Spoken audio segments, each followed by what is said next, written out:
그러시면 예. 그 이제 직장 생활에서 예.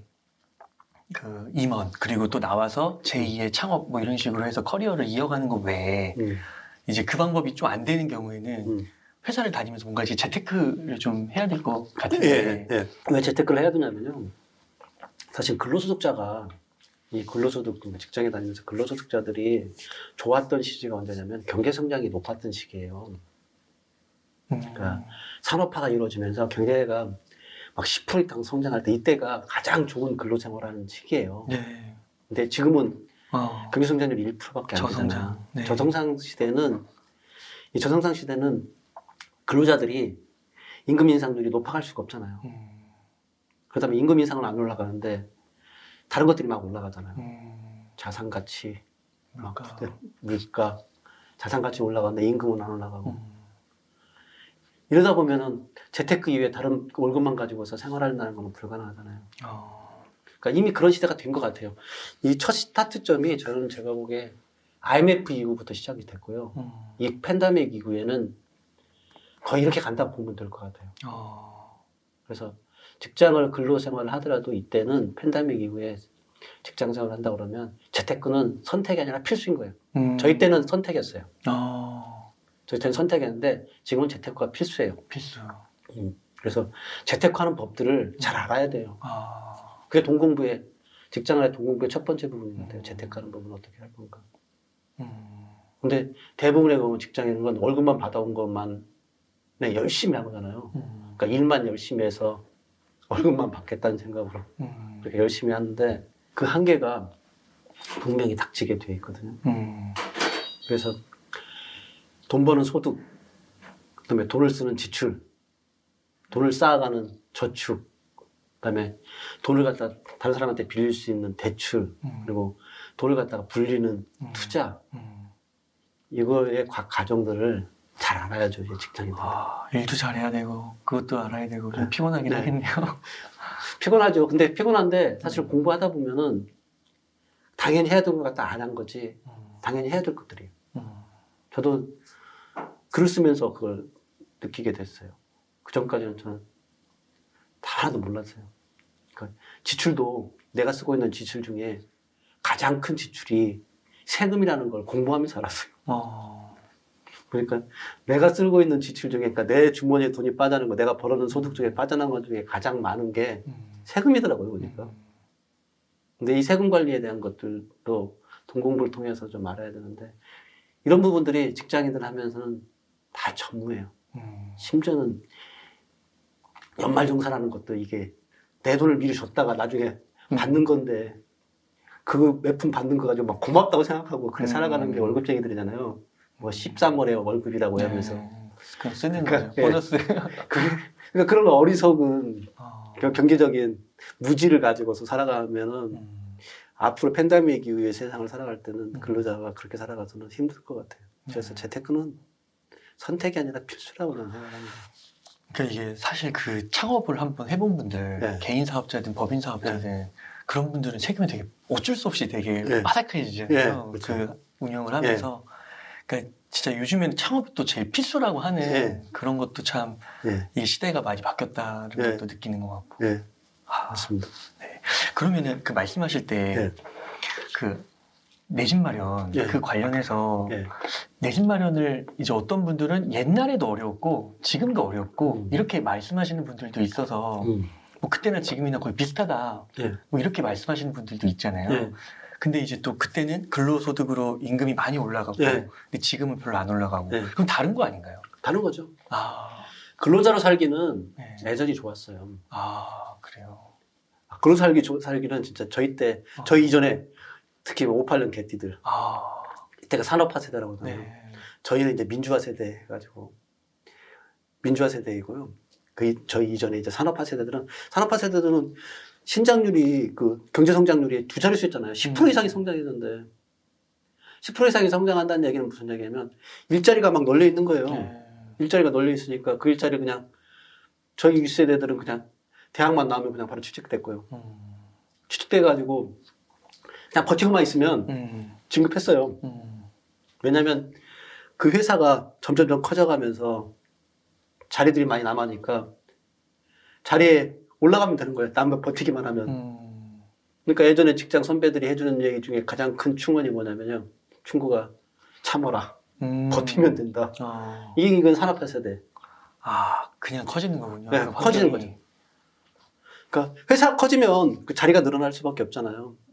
근데 회사가 침체되고 위축되면은 자리가 없는 거죠. 자리가 없는 거죠. 아무리 능력 있고 뭐 해도 자리가 없어지는 거예요. 그래서 지금보다는 산업화 세대들이 훨씬 더 근로자로 살기는 쉬웠고요. 근데 다만 지금은 그건 있는 것 같아요. 창업하기는 지금 현재가 여건이 좋은 것 같아요. 아, 그래요? 네, 창업에 대해서는. 오. 왜냐하면 창업은 이거 같아요. 이 판이 바뀌는 시기에 창업이 성공률이 높은 것 같아요. 판이 바뀐다는 건 혹시 낚시 좋아하세요? 아니요, 저 안 해봤습니다. 아, 그 제주도 가서 네. 거기서 그렇게 네. 짧게만 네. 해보고. 낚시하면 딱 시간대가 잡히는 시간대가 있어요. 해 뜰 때, 해질 때. 맞죠? 기억은. 네. 해 뜰 때, 해질 때. 왜 해 뜰 때, 해질 때가 그때 낚시하면 고기가 잡히냐면요. 환경이 바뀌는 거예요. 어두웠다가 깜깜해지, 어두웠다가 밝아지거나 밝았다가 어두워지거나. 그러면 이때 뭐냐면 물고기들이 활동을 많이 해요. 이 활동을 많이 하기 때문에 먹이를 찾는 활동들이 일어나서 그때 미끼를 놓고 하게 되면 낚시 잡히는 거와 마찬가지예요. 지금도 판이 바뀌는 시기잖아요. 예. 지금 판이 결정적으로 바뀌고 싶으면 저희 이제 유통업체만 놓고 보면 오프라인에서 예. 온라인으로 판이 거의 한 팬데믹 시작되는 시점에서 확 바뀌었죠. 지금은 뭐 롯데마트, 이마트, 홈플러스가 가지고 있는 매출보다 온라인 매출들이 훨씬 더 강력하죠. 쿠팡이 상장해가지고 뭐 백주잖아요.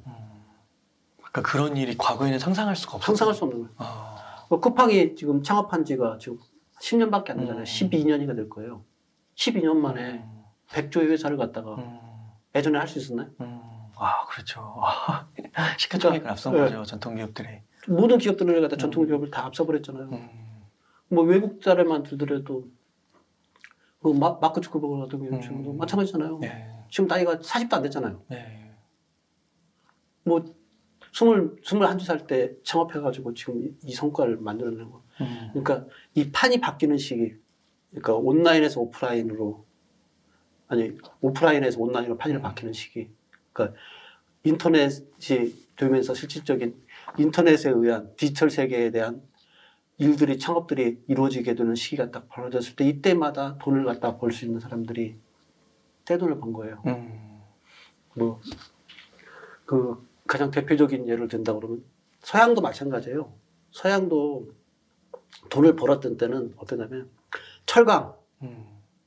철강이라는 새로운 문명이 해서 철도가 세워지고 이렇게 했을 때 이때 이제 뭐 철강에 대한 철강왕 카네기가 만들어지고 그다음에 다른 모든 포드도 마찬가지고 그 시기마다 그 시기의 운에 의해서 판이 바뀌어지는 시기에 의해서 돈이 벌기 때문에 지금 시기가 딴 데가 보면 판이 바뀌는 시기인 것 같아요. 그러니까 팬데믹 이후에 저는 그 창업할 수 있는 아이템들은 많이 있는 것 같아요. 아이디어만 있다 그러면. 그래서 사업하기는 좋고 근로자로 살아가기는 점점 멀어지는 것 같아요. 왜냐하면 일자리가 줄어져가지고. 그 요즘에 그 정부 지원 사업이나 예. 지식산업센터도 예. 굉장히 혜택이 좋더라고요. 아, 많아요. 네. 세금 감면도 많고. 네.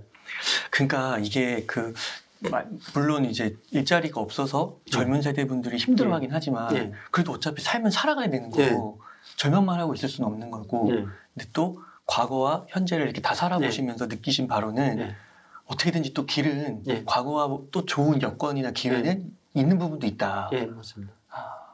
그러니까 근로자로 살기에는 좀 어려운 시기이긴 하지만 자기가 그 사업 아이템을 가지고서 창업을 한다 그러면 창업할 수 있는 그 지원책들은 굉장히 많아요. 왜냐하면 왜 그렇게 많을 수밖에 없냐면은 정부는 경제를 갖다가 살려야 할 수밖에 없잖아요. 경제를 살릴 수 있는 방법이 예전 같으면 잘 나가는 회사들한테 대출해 줘서 그 회사들이 투자하게 하면 됐는데 그것만 가지고는 한계가 있으니까 다른 방법은 뭐냐면 벤처 창업을 하게 해야 되는 거예요. 그래서 벤처 창업하는 분들한테 지원책들이 세금 혜택뿐만 아니라 그러니까 모든 사람의 그 소득자들의 가장 큰 지출이 뭐냐면 아까 세금이라고 얘기했잖아요. 세금 감면해 주는 것만 해도 큰 지원이 돼요. 뭐 돈 빌려주면서 돈에 대한 이자를 갖다가 대출 이자를 갖다 낮춰주는 것만 해도 큰 지원이 되잖아요. 사실 사업을 하려고 그러면 그 이사님도 느끼시겠지만 자본하고 사업 아이템하고 이 부분들을 그리고 그 기간 동안에 유지될 수 있는 비용 관리를 어떻게 하느냐 이 부분들이 다 결정적으로 작용을 하잖아요. 근데 이런 부분에 대한 지원책들을 정부는 해줄 수밖에 없어요 지금. 경기 부양책이 그거 이외에는 답이 없으니까. 그러니까 진짜 말씀하신 대로 과거랑 지금이랑 좀 변한 게 네. 저는 이제 그 부동산 쪽에서 그 지식산업센터 네. 그게 이제 옛날에는 지식산업이라는 잘 말 안 쓰고 또 지식산업센터가 그 부지가 네. 공장이라고 그러더라고요. 근데 거기다 원래 사실은 제조업이나 이런 공장을 만들어야 되는데 지식산업센터를 만든 거잖아요. 그렇죠. 그러니까 이게 개념이 확실히 말씀하신 대로 판이 바뀌고 있는 것 같다. 판이 바뀌고 있어요 지금. 그러니까 이런 판이 바뀔 때 사실은 새로운 일을 할 수 있는 그런 그 창의적인 아이디어만 있다 그러면 사업할 수 있는 것들은 많이 있는 것 같아요.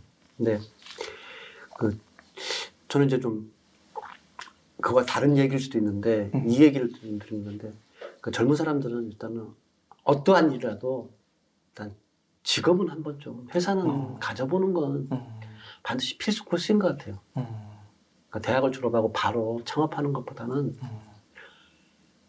그러니까 보통의 경우는 안정적인 직장을 찾기 위해서 공기업이나 대기업을 많이 찾았잖아요. 근데 창업을 위한 배움의 장소라고 생각하는 회사를 찾는다 그러면 사실은 대기업이나 공기업이 아니라 오히려 중소기업에 창업의 아이템을 찾고 공부할 수 있는 거는 훨씬 더 무궁무진하게 널려 있는 것 같아요.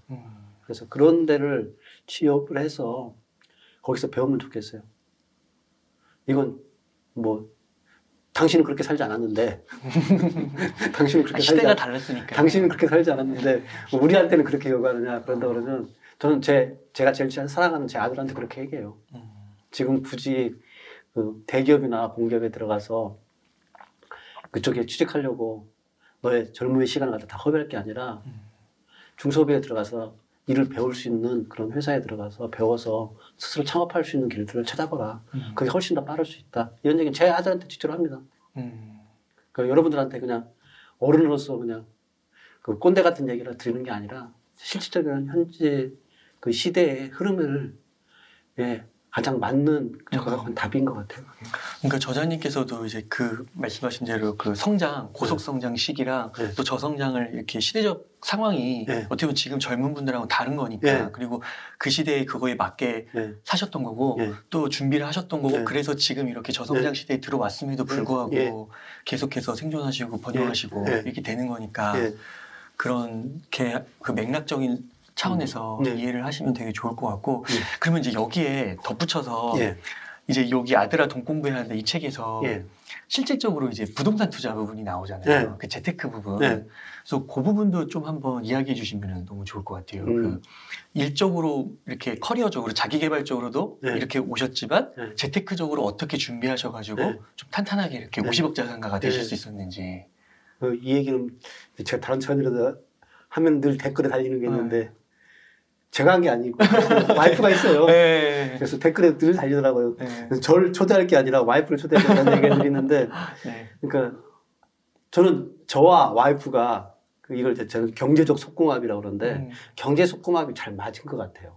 어떤 면에서 맞았냐면 그러니까 돈이 우리한테 들어오는 게 이제 소득이고 돈이 쓰는 게 이제 지출이고 그다음에 돈을 갖다 쌓아가는 게 저축이고 그다음에 돈을 갖다 빌리는 게 대출이고 돈을 갖다 투자하는 게 불리는 게 투자잖아요. 이 각 과정들을 놓고 와이프와 저하고 이제 역할이 좀 달랐던 거예요. 그러니까 저는 이제 돈을 버는 소득 부분에 한눈 팔지 않고 직장생활 25년 동안 해오면서 그 소득을 갖다가 임금을 갖다 끊임없이 올려왔잖아요. 제가 뭐 처음 직장 시작했을 때 3천만 원이 안 되는 임금에서 퇴직할 때는 억대가 됐으니까 그러면 꾸준하게 올려오면서 소득에 대한 것들은 제가 다 벌어왔잖아요. 그래서 제가 총 벌었던 게 그러니까 25년 동안에 총 벌었던 걸 제가 이 글을 쓰는다고 산출해보니까 그러니까 한 12억 정도가 벌었더라고요. 근데 12억 중에서 6억은 썼고 6억은 와이프가 거의 그러니까 50%를 저축한 것 같아요. 50%를 저축했어요. 그러니까 그 중에서 와이프가 지출을 아껴서 지출해서 50%만 해서 지출을 갖다가 50%만 할 수 있게 지출 관리를 잘했고요. 그 지출 관리 50% 했던 부분들을 쌓아서 6억이라는 돈을 갖다가 저축을 하는 거예요. 네. 이 6억이 사실은 종잣돈이 돼서 이 6억 가지고 투자해서 지금의 부동산 투자를 했던 부분들이 성공하게 된 거죠. 그러니까 그 와이프가 97년도에 제가 이제 결혼했는데 97년도에 결혼하고부터 자기는 10년 동안에 한 2억을 모아가지고 2억 가지고서 대출을 받아서 집을 사겠다 이렇게 저한테 그때 공언을 하더라고요. 그때 당시에는 저는 97년도에 부도난 회사 다녔는데 그래서 한번 해보자 그랬는데 진짜로 와이프는 심지어 2007년도에 2억을 모아서 1억 8천 대출 받아가지고 3억 8천짜리 와. 아파트를 그때 샀어요. 10년 만에 예. 진짜 그 예. 장기 플랜을 성취하신 예. 거네요. 그래서 2007년도에 3억 8천짜리 이 아파트가 지금 시세로는 어마어마하잖아요. 거의 뭐 예. 4-5배 점프가 했으니까. 점프하신 거. 네. 그런 다음에 그 이후에 또 5년 동안 해서 2억을 모아서 그래서 그 2억 가지고 또 하시고 이제 그 갭 투자해서 야. 5억짜리 아파트를 3억 전세에 2억 보태가지고 5억짜리 아파트를 갖다가 그래서 1가구 2주택자가 됐고요. 또 5년을 해가지고 야. 2억을 모아서 2억 가지고 대단하시네요. 딱딱딱 네, 하시는 그래서 게. 2017년도에 그때 해가 2017년도까지 해서 부동산이 상승하기 시작한 데가 2017년부터잖아요. 그 이전에 집 세 채가 된 거예요. 예. 그래서 이게 세 채가 지금은 다 15억 이상 하니까 그러니까 50억 올라가는 게. 와. 아니 이렇게 한번 성공하시고 나면 네. 뭔가 외제차 같은 거 아니면은 뭐 명품 이런 거 하나 또 소비하고 싶기도 하고 뭐 해외여행 네. 혹시 그런 건 안 하셨나요? 그런 것들은 와이프도 그렇고 저도 그렇고 그러니까 그런 것 같아요. 어떤 물건을 사든지 저도 그래요. 제가 지금 이 입고 있는 이 옷들이 뭐 비싼 사이 아니라 이거 유니클로예요. 유니클로에서 그때 시즌 아웃 될 때 샀으니까 이거 38,000원 가지고 샀어요. 정말요? 네. 뭐 근데 그렇게 안 보이는데요? 이거 뭐 시즌 아웃 살 때 9,900원 이런 식으로 해서 그 쓰는 거에 대해서 그러니까 다른 사람들은 명품을 산다든가 아니면 남자들이 욕망을 그러잖아요. 명품 차. 야. 그러니까 외제차 정도 명품 차를 사고 싶은데 나는 그런 욕망은 전혀 없었던 것 같아요. 그러니까 그런 부분에 대한 역할들을 제가 했던 거고요. 근데 와이프는 그 돈을 갖다 그렇게 해서 쌓아가니까 그걸 갖다 저축해서 쭉 하다 보니까 2억이라는 종잣돈을 그렇게 마련할 수 있게 5년마다 거죠. 따박따박. 네. 그러니까 5년 정도 해가지고 2억을 마련할 수 있게 할 수 있는 그런 저축 능력이 있다 그러면 저는 뭐 지금 아무리 어렵더라도 직장 생활에서 돈을 버는 사람들이라고 그러면 그러니까 제가 하는 방식으로 한다고 해도 충분히 종잣돈을 모을 수 있고 이 종잣돈을 가지고 투자한다고 그러면 지금도 부동산 투자에 길은 있다고 저는 생각을 해요. 임원으로 이렇게 있으시고 이럴 때 네. 소비를 좀 하실 수도 있을 것 같다는 생각이 들기도 할 것 같은데. 근데 그 임원이 좋은 점은 이거 있어요. 회사에서 복지 지원이 되잖아요. 복지 지원도 있고. 네. 그러니까 그게 그 임원을 하라고 하면 좋은 점들이 그런 거예요. 왜냐면 있을 때는 사실은 학교 나오잖아요. 대학 학교 다 나오고 그다음에 그 실제로 사람을 만나는 건 회사에 관련된 사람을 만나기 때문에 회사에 관련된 사람들한테는 법인카드가 있으니까 법인카드로 해서 요즘 법카드 얘기 잘못하면 큰일 나는데 전 딴 데 쓴 건 아니고요. 네. 회사에 어차피 그 임원 하는 사람들이 대부분 다 가정이나 친구를 만날 시간은 거의 없다고 보면 돼요. 다 회사 일적으로 만날 수밖에 없어요. 그러니까 회사에 있는 직원들을 하고 있든지 아니면 회사의 파트너사를 만나든지 아니면 회사에서 해야 될 관공서에 누군가를 갖다가 대관해야 되는지 이런 일들밖에 없었기 때문에 그러니까 돈을 쓸 시간이 없다고 보는 게 맞겠죠. 거의 회사에 어떨 때는 그날 퇴근해가지고 그날 출근하는 것들이 많아요. 그게 무슨 말인지 알죠? 그날 퇴근해서 그날 출근하는 거. 그렇게 해야 1시, 2시에 퇴근해서 그날 6시, 7시에 나오고. 이런 경우들이, 그러니까 우리 때는 그게 지금은 절대로 없죠, 그러면. 아, 지금 그 6시 임원도 그렇지 않아요? 지금 임원부터 먼저 퇴근하라고 그래가지고 아. 요즘은 그 분위기가 많이 바뀌었더라고요. 근데 다른 일들을 또 해야 될 수 있게 구조적인 부분들이 이제 바뀌었잖아요. 요즘에 이제 핸드폰이나 아니면 줌이나 이런 것들 해가지고 뭐 회사에 굳이 남아있지 않아도 일할 것들이 많아요. 아. 그러니까 그런 부분들에서 바뀌었는데 어쨌든 일을 갖다 그렇게 할 수밖에 없었기 때문에 계속 쌓이는 거죠. 다른 지출을 할 수 있는 것들이 없어요. 그게 아마 도움이 되는 것 같아요. 아, 혹시 자녀들 네. 사교육 이런 거는 네. 왜냐면 교육비 네. 이런 것도 막 어느 분들은 막 1억, 2억을 벌더라도 네. 너무 지출이 커가지고 실제로 통장에 남는 게 없다 이런 분들도 많잖아요. 아, 교육비가 굉장히 네. 크죠. 그런 부분은 어떻게 하셨어요? 교육비는 와이프가 좀 알뜰하게 했던 것 같아요. 교육비도. 뭐 안 쓴 건 아닌데 네. 불필요한 비용들을 그렇게 와이프는 그 교육비 여기에 대해서 철저하게 통제하는 스타일이에요. 그래서 과하게 안 하고. 애들의 불만 중에라도 뭐 다른 집은 저희 여기 대치동에 수학학원 간다는데 왜 난 안 보내줘? 뭐 이런 얘기 하고 그런 것들을 저는 이제 몰랐는데 나중에 아들들한테 들었죠. 저는 이제 회사에 일하느라고 잘 몰랐어요. 근데 와이프가 그런 부분들은 그 크게 쓰지 않았던 것 같아요. 유일하게 애들 교육비로 썼던 건 제가 기러기 아빠하면서 애들 캐나다에 보내준 거 그때만 유일하게 좀 돈을 썼던 것 같아요. 그래서 지출 관리 부분들을 철저하게 했고 그거에서 모아서 종잣돈을 마련했기 때문에 이 종잣돈에 의해서 투자할 수 있는 부분이 있는 것 같아요. 그러니까 요즘 그 영끌 많이 하잖아요. 영끌하게 되면 뭐가 문제냐면 지금처럼 이제 금리가 올라가 버리면 아니면 경제가 좀 침체되기 시작하면은 그때 처음에 시작하는 게 뭐냐면 자기가 투자했던 주식이라든가 자산들이 가치가 떨어지게 돼 있어요. 어차피 금리가 올라가면 떨어지게 돼 있잖아요. 그렇기 때문에 영끌했을 경우는 그때를 버티지를 못해요. 그래서 종잣돈을 마련해서 저축해서 종잣돈을 마련해서 그 종잣돈 가지고 해나가는 게 훨씬 더 튼튼한 투자 방법이겠죠. 부동산도 그렇게 해야 돼요. 의미 있게 떨어지기도 하고. 네. 근데 부동산은 뭐 저는 이제 부동산 투자를 갖다가 그 직장인들한테는 근로자들한테 많이 하라고 추천한 이유가 뭐냐면요. 주식과 다르게 사실 그렇게 많이 공부할 게 없어요. 다만 이제 시간이 많이 들어가고 공부하는 시간이 아니라 그거 과정에 대한 종잣돈을 모으는 시간들이 많이 들어가요.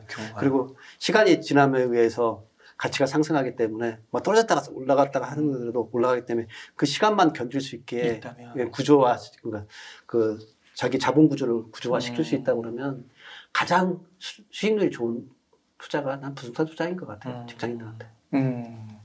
그 금리 상승이나 이런 대외적인 변수가 있더라도 그런 원리금 상환에 있어서 압박받지 않는 그런 선에서 투자해 놓으면 뭐 오르락 내리락 하더라도 결국에는 올라가니까. 올라가니까. 그렇게 해서 그러면 이제 신경 쓸 것도 없고. 거기다가 또 한 가지 좋은 점이 뭐냐면요. 이게 주거 자산이잖아요. 그러니까 투자 자산인 동시에 주거 자산이잖아요. 주거 자산이란 뭐냐면 주거하다 보면 비용이 쓸 수밖에 없잖아요. 이 주거 비용을 아낄 수 있잖아요. 자기 집을 사게 되면. 그래서 주거 비용을 아낄 수 있는 비용적인 세이브 측면과 나중에 자산으로서 투자해서 그 자산이 증식될 수 있는 효과 이 두 가지를 가질 수 있기 때문에 근데 사실은 주식은 투자 자산이잖아요. 주거로서 주거 비용을 세이브할 수 있는 부분이 없기 때문에 근로자들한테는 어차피 살아야 되는 주거 비용을 세이브하면서 동시에 투자 가치가 있는 걸 투자하는 일석이조에 대한 것들을 하는 것들이 낫다는 생각 때문에 그리고 공부할 게 좀 작아요. 그냥 남들이 좋다는 거. 네. 진짜 말 그대로 그 급지 1급지. 1급지만 사면은 절대로 문제될 게 없어요.